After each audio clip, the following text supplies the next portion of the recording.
Yo, what's up guys, Zerda here.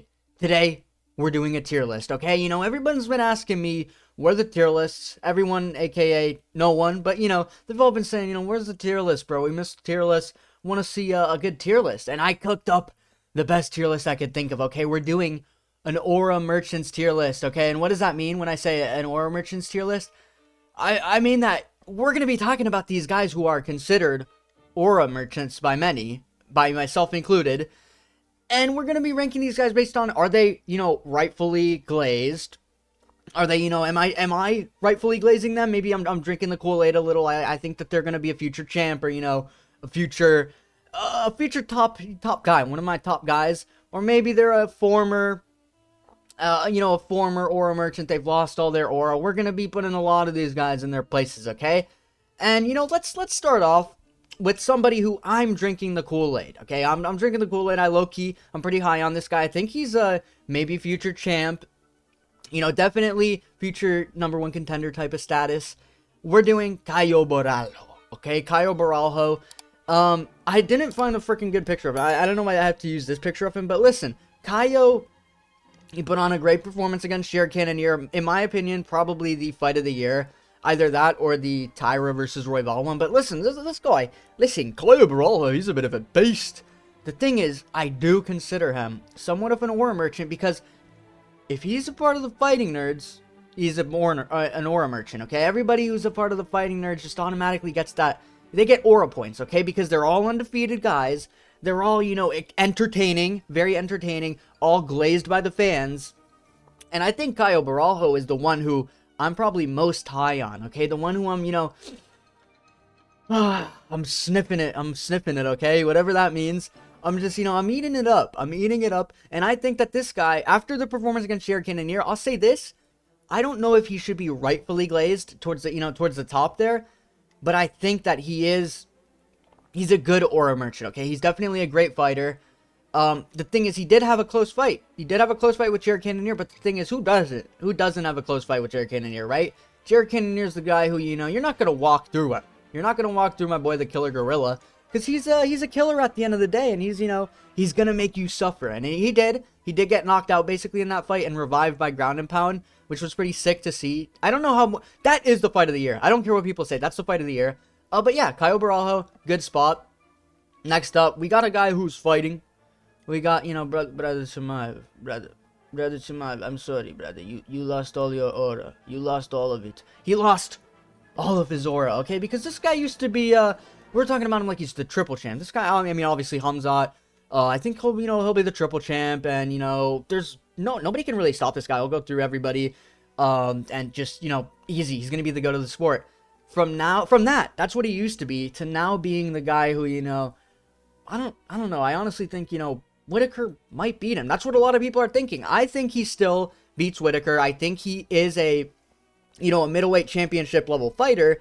It's just he's not the triple champ anymore. He's not that guy who, is going to be dominating everybody. We've seen him, have a draw. It was basically a draw against Usman on, 2 hours notice. Usman came in there, he fucking flew on a jet in and then instantly went to the octagon, right? And that was a grandpa Usman, okay? The retirement home Usman, who, he's a bit too old to be having that close of a fight with. And, he did lose a lot of aura, especially because we see this guy in the hospital about every other week. And, we don't even know if he's going to show up to the fight, right? He could pull out of the Whitaker fight, and it could just be the ultimate killer of his aura. But, he was a former aura merchant, but now we're going to toss him into the, the lost all aura section. I think that very much represents him. Let's move on to somebody who you guys might not like, might not like where I'm about to place him. But listen, I think he's low-key unproven. I'm sorry. Jack Della Maddalena. This guy, bro. This guy has, well, first of all, I mean, he did get laid on by Gilbert Burns, which isn't the best look because, there are a lot of wrestlers at welterweight, right?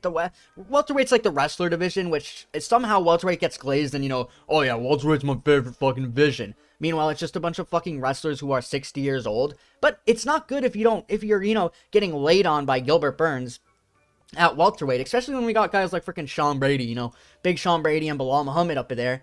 And Leon Edwards even, he's been incorporating some wrestling. I don't like that. And then we got we're acting as if this guy didn't have a close fight with Kevin Holland, okay? We're acting as if, like, Well, yeah, Kevin Holland. Obviously, Kevin Holland's a beast. You know, that's... Yeah, he's got some great wins. Bro, I'm sick of this guy. Wait, what are you talking about? Yeah, Jack Della. Jack Della's a beast. He's got the best box in the UFC. Future champ, in my opinion. Good for you. Good for you. I'm just gonna say that. You can, you can be high on this guy all you want. You could get high on him, just the way I'm saying, Ilia's the future GOAT. I say Ilia's the future GOAT. People think I'm delusional. If I hear you saying, yeah, Jack Della, he's a future champ. Think he beats Bilal. Think he beats Shavkat. I'm gonna say, okay, good for you. Good for you, man. Clap it up. You are, you're good. You're good with that. But in my eyes, he's low-key unproven. And he does have a bit of that aura merchant characteristic where if this guy wasn't, a cool boxer and, I don't know. If he wasn't like that, I don't think that people would be as high on him, especially with some of his performances. Sure, he had a cool knee against Gilbert Burns, but we can't act like he just didn't get fucking laid on by Burns. And Burns isn't the best guy to get laid on by, bro. He's not that good. He's not that good. But listen, let's move on to he's him. He's him. We're gonna do brother. Islam, brother. Islam is him. Islam is... I don't care what you have to say, brother. I don't care. You can say, what? What are you talking about? Bro, alright, what are you talking about? What are you talking about? Islam's not him, bro. Oi, Islam. No, he's not him. But low-key, he is, okay? And he's a bit of an aura merchant, right? He is, because you had people saying, for the longest time, you had people picking him just because he's Dagestani. Until he proved himself, they were just picking him because he's Dagestani. And he does have the Dagestani characteristic at lightweight. At lightweight. What the fuck am I saying? At lightweight. Which, that increases you because if you're a Dagestani at lightweight, your chances of becoming champ are exponentially higher. Like, it's pretty much 100% chance. Because these guys, these American wrestlers, these American style fighters, they fucking shit their pants the second they see a Dagestani in there. They go, oh, and they fucking get submitted by him in the first round, But I think he's a bit of an aura merchant because he does rely on that aura. And, he's getting all these finishes against Oliveira and he's subbing Oliveira. That's insane. Knocking out Volk. He's him. He's proven it. He's rightfully glazed. I don't care. Call him an aura merchant all you want. This guy's him. He's him. Okay, let's move on to somebody who, he's rightfully glazed. Okay, he's rightfully glazed. I'm not necessarily... Alright, I am kind of drinking the Kool-Aid on him too. And I think he's proven. He's just not him. He's not at the hem level because he doesn't fully proven him. But it's Diego Lopes, okay? Diego Lopes Mira. Let's see. I'd say Diego Lopes is about rightfully glazed because he fucking put on a masterclass against Ortega, who I thought, Ortega was going to get his crafty win of the year against Diego Lopes. I thought he was going to go in there. He's going to say, yo, hold your horses, bro. Hold your horses. You realize, I'm that guy, okay? I'm Mr. Comeback himself. Maybe if it were a 5-rounder, he would have pulled some bullshit out of his fucking arsenal. But, Brian Ortega, unfortunately, he basically got knocked out and woken up by a follow-up shot in the first round, in, the first minute. And then he got dominated for the rest of the fight. I think there was, a 10-8 round in there.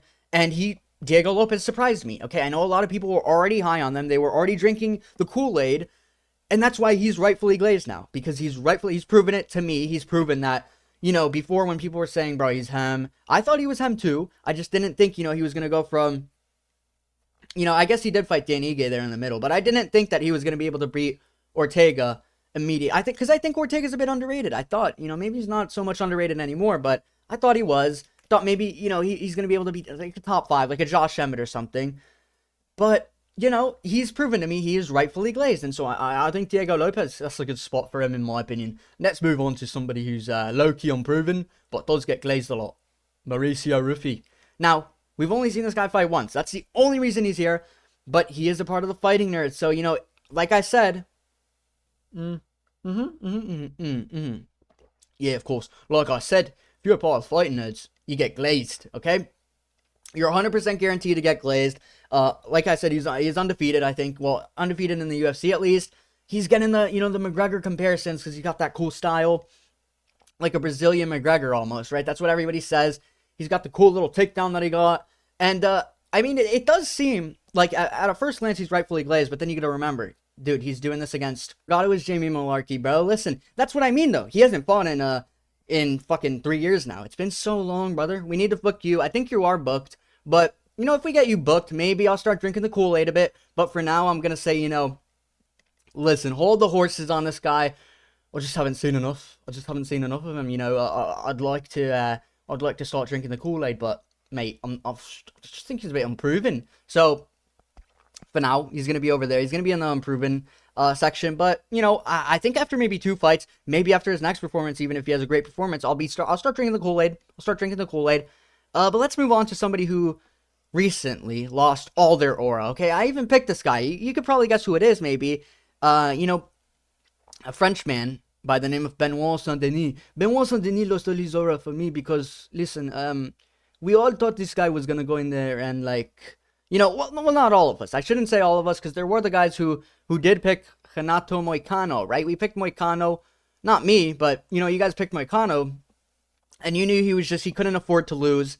But I thought Benoit, you know, Benoit, sure, he had a bad performance against Dustin, but are we acting like he didn't, like, you know, look like Islam there in the first round? He did. He looked a bit like Islam, and I thought, you know, I think this guy's a fucking marauder, bro. I think this guy could go out there and, you know, he'll show Moicano there's levels to this game. But, you know, he did pretty much kill all his aura with that performance, okay? He got 10-8'd, pretty much like 10-7'd in the first round. And then, you know, he went on to fucking just got doctor stoppage. Sure, he was pulling back a little, but let's be real. Moicano was coasting that round, okay? He took round 2 off because he knew, bro, this guy is literally bleeding to death. His fucking eyes swollen shut, and you know, it's going to be over. The fight's going to be over. So he took that round off. And, I mean, that killed all of Benoit's hype for me, in my opinion. Like, all the aura that he had. Because, yeah, you know, at first he was a bit of an aura merchant. I picked him to lose to Dustin because I thought it was too much of a jump. And at that point, when he lost to Dustin, he did look good. So I think he was, you know, he still had some aura. But then after the Moicano performance, he completely lost it, bro. Like, at that point, nobody thinks he has aura. Nobody's picking this guy in his next fight, probably, unless he's fighting, you know, the local bum. But, you know, it just, we're starting to realize, bro, this guy's getting glazed a little too much for KOing Matt Frivola, right? Which, you know, Matt Frivola, he's been KO'd a couple more times. Or at least, like, once. He got KO'd by Ziam after that. So, bro, like, everybody's KOing Matt Frivola at this point. But let's move on to somebody who I'm drinking the Kool-Aid for. You know, who I was talking so much shit about this guy. But I think a lot of us have maybe changed our opinions on him. Maybe we started liking him. Maybe, you know, we even started, you know, hyping this guy up. I think it's Khalil Rountree. Okay, Khalil Rountree. I was going into this fight with Alex saying, you know, Khalil, bro, it's going to be a matter of seconds that he gets knocked out. And it's not going to be which round. It's going to be, you know, which minute mark he gets knocked down in. Because I thought, bro, Khalil doesn't have a chance. He's so overrated. He's just a aura merchant. And I went from thinking, you know, this guy, he's just an aura merchant, a complete aura merchant. Which, you know, he is because he's in the aura merchant list. But after that performance against Pereira, I'd say I'm drinking the Kool-Aid. Okay, I think I'll pick him maybe in his next fight. I think this guy, you know, he showed up on that night. He's definitely a good guy. I was hating on him a bit because of the cult stuff, but, you know, I'll let it slide because he put on a good performance for the fans, and he seems like a nice guy. I'm sure this guy's a nice guy. You know, I'm sure, even though he brings up that he was fat like a gazillion times, even though there's guys, this is the thing that pisses me off about him. You know, Brian Battle used to weigh 300 pounds, and now he weighs like well, I don't know what he weighs, but he fights at freaking 170. So, you know, he doesn't talk about how often, oh, I used to be a fat guy and fucking cry about it. But Khalil Rountree, you know, who now fights at 205, probably weighs like 230 or something. He's always crying about how fucking fat he used to be. I don't care, bro. Like, we get it. You used to be fat, bro. That's the only thing that, it was pissing me off a little, but I started to respect him. Okay, I respect him. I respect him as a person. Seems like a great fighter, and he's entertaining. So, you know, he's on my aura merchants list. I'm drinking the Kool-Aid. Okay, I'm drinking the Kool-Aid. I respect him. Let's move on to somebody who's hem. And who, you know, he's just hem. He's hem. It's Alex Pereira, you know, Khalil's opponent. Because, dude, this guy, even though we saw him, you know, he was down 2 rounds, and it looked like, bro, Alex is struggling a bit here, low key. But, you know, Khalil's gonna gas out. But even with Khalil gassing out, we just saw Alex Pereira use that fight IQ, man. He really came through with the fight IQ, and he just knew the shots to land, and he got the combos going, and it looked like he was in a fucking Street Fighter video game. I mean, this guy, he looked like he was throwing video game combos in there, throwing the knees, throwing the fucking, you know, the body shot. Bro, it was beautiful. It was a beautiful sequence. And even before this, I've always known he was him because, you know, I knew that even as a Yuri fan, I was picking him in the fights, and I just knew, bro, like, dude, Yuri, I really wish this guy could fucking beat Alex, but Alex is just him. It's statistically permissible to lose against Alex Pereira, okay? We can't count the Alex losses against Yuri, man. Yuri's basically undefeated. He's basically undefeated in the UFC because, Alex Pereira, you have to lose to him, okay? You have to lose to him. There's no such thing as, beating Alex. The Izzy fight, that was a fluke, bro. That was obviously a fucking fluke. It was a middleweight fluke. Alex would beat his ass again if they fought at light heavyweight, but he's him. Alex Pereira's him. He's a bit of an aura merchant, though, because he has so much fucking aura, and people were picking this guy even before he was, proven, bro. They were just because he has aura. He has so much fucking aura. Let's move on. We'll do rightfully glazed to... Listen, I'm not going to be picking this guy. People are too high on this guy, but he is rightfully glazed. Shavkat Rakhmonov. Shavkat's a good guy, but I think he's a bit overglazed. With that being said, I think he's rightfully glazed, though, in my eyes still, because he is undefeated, okay? He's finishing everybody. Sure, he didn't, exactly throw around Wonderboy in the octagon and, manhandle him. He did submit him, but I much rather prefer, the 30-25s of Belal Muhammad in terms of if I'm going to see who had the better performance. I think Belal had a better performance against Wonderboy and a more prime Wonderboy. And, there's a couple reasons I'm picking Belal. I did a separate video on that, but I just think he's not at the he's him level. If he beats Belal, he's him. I'm not, dude, I'm done. I'm not picking against Shavkat if he actually beats fucking Belal. Because I do value Belal. I think he's low-key a good fighter. He gets doubted too much. And I just think, Shavkat's he's almost a little too much glazed, bro. And he is an aura merchant. We all know this. We all, the people picking him are picking him because he is a bit of an aura merchant. We all understand that. But, dude, it does seem like he's rightfully glazed, okay? It does seem like he's rightfully glazed. I'm sure he's a future champ. I just don't know if he's going to beat Belal, bro. That's the only thing.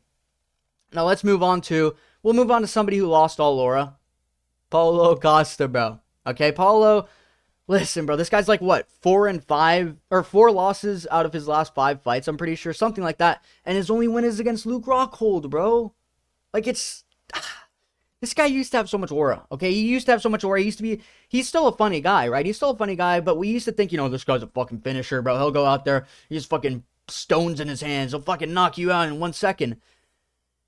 And then, the Izzy performance happened where he got fucking humped by Izzy. That already lost a shit ton of aura for him. But then he just went on a downfall. He's on an extreme downfall where he's losing to everybody. And we keep giving him, top 5 matchups. Instead of, hey, maybe we shouldn't keep giving him a top 5 matchup when he loses this many fights. Maybe we go down to a guy like Roman Dolidze.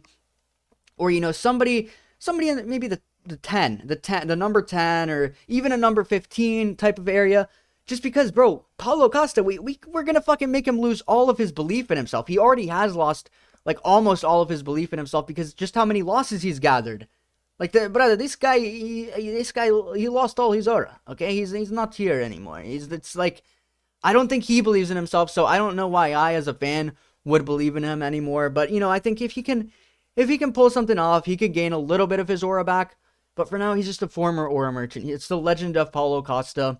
This guy used to be a big aura merchant, but at this point, it's bro, Paulo Costa, I mean, who are you going to pick Paulo Costa to beat? That's, in the top 5 area, which before we thought, bro, this guy, obviously, he could be a champ, he's probably going to knock out fucking Whitaker, knock out all... No, not anymore. I mean, and now we don't think that this guy could even fucking beat, I don't know. Roman Dolidze might be a hard fight for him. I'll say that, okay? Roman Dolidze might literally be a hard fight for him, just because it seems like he's maybe not as motivated anymore, bro. That's the problem with Paulo Costa, yeah. But listen, let's move on to our second to last guy. We're going to do somebody who I'm drinking the Kool-Aid for. Jean Silva. Listen, this guy, I very much value this guy because I think that Jean Silva's a beast, bro. I fucking love this guy. He's probably my favorite fighter from the Fighting Nerds, but I already said it. He's a part of the Fighting Nerds. That already adds aura to him. You're automatically in the aura list. We already determined this. You're already an aura merchant in a sense because people are going to be picking you just because you're a Fighting Nerd. What's going on with my hair, bro? But listen, they're going to be picking you just because you're a Fighting Nerd, and they know that, if you're a part of the Fighting Nerds, you're probably going to win, and you're probably not going to fucking lose your fight. Just because, I've said it before, I heard the rumor, I don't know how true this is, I did hear a rumor, though, if the first person to lose on the Fighting Nerds, whoever it is, they're going to get shot in the head by the coach, bro. I don't know how true it is, they get brought behind the shed, they get shot in the fucking head. Because, you have to keep the undefeated record of the gym And so Gene Silva, he is also, this guy's a short notice king. This guy's not afraid to step up on short notice, bro. He wanted to fight fucking Movzar on short notice. Now he's fighting Dan Ige on short notice, I'm pretty sure, because Laurent Murphy pulled out of his fight. And so now we got fucking Gene Silva versus Dan Ige, which I'm probably going to pick fucking Gene Silva because I'm drinking the Kool-Aid. Even though he's not necessarily proven, he did have a great win against Drew Dober. And, you know, I think some people might say, bro, low-key, he's unproven. You're glazing him too much. But, motherfucker, he's about to go out there and put some bombs on Dan Ige. Probably fucking spinning elbow TKO him or some shit. I don't even know how that would happen, but let's see. Let's see what happens. I'm picking him, though. I'm picking him against Dan Ige. I just think he's him, bro. Let's move on to the last person who's actually him. It's Ilia Topuria. Ilia Topuria. Listen, this guy, he's him. He's him. He's an aura merchant because he's undefeated. We all, you know, people are saying, bro, he's gonna fucking KO Max, myself included. And there's the people that say, bro, I got Ilia in round 1, he'll fucking knock out Max. He'll be the first guy to knock out Max. The only reason we say that is because of his aura. There's obviously technical reasons because, you know, he's so great at throwing that right hand and slipping it through. But, dude, realistically, his aura adds a lot to it, okay? We're not just picking him because, you know, oh, yeah, I think I see, like, yeah, he could probably land that right there and he has enough power. We're picking him because of his fucking aura, okay? He's undefeated. He's a good talker in terms of, you know, convincing you that he's not going to lose, that he already has convinced himself that, yeah, I kill everybody in this division and, you know, there's no challenges for me in the UFC. So, he's low-key him. He is him. He's proven it to us. He's going to continue to prove it, especially if he beats Max Holloway, which, what am I even saying if? Okay, I've already said this 1,000 times. He's the lock of the century. He's going to beat Max Holloway. He's going to probably knock him out. That's the only question I have, is whether he's going to 50-42 Max Holloway or whether he's going to fucking knock him out, okay? That's what we need to figure out. Or submit him. We always act like, you know, Ilia Topuria doesn't have any ground game, but Topuria, he does. He does have some great ground game. So we could see that come into play. We could see it come into play. But listen, he, at the end of the day, he's an aura merchant, but he's proven it, and he's him, okay? I don't care what you have to say. Call him a bitch all you want. Call him a cocky, you know, fighter. He's him. He's him. He's going to continue to win, so who fucking cares, bro? But listen, that's it for the video. Obviously, leave a like and subscribe if you haven't already. I mean, like, do you not like this content? This is literally some of the best content on YouTube. But that's it. Obviously, you know, I've got a great tier list here. You know, let me know if you guys want to see any special tier lists. Also, I'm always open to suggestions, but this is a good tier list video in my opinion. But let's see. I'll see you guys in the next one. Leave a like, subscribe, comment, freaking turn on the notification bell, share it with all your friends, freaking paste the link into an incognito browser and watch it 17 times to give me some extra views, and then freaking put this on like a billboard or something. And yeah, I mean, that's it for the video. I'll see you guys in the next one. Peace.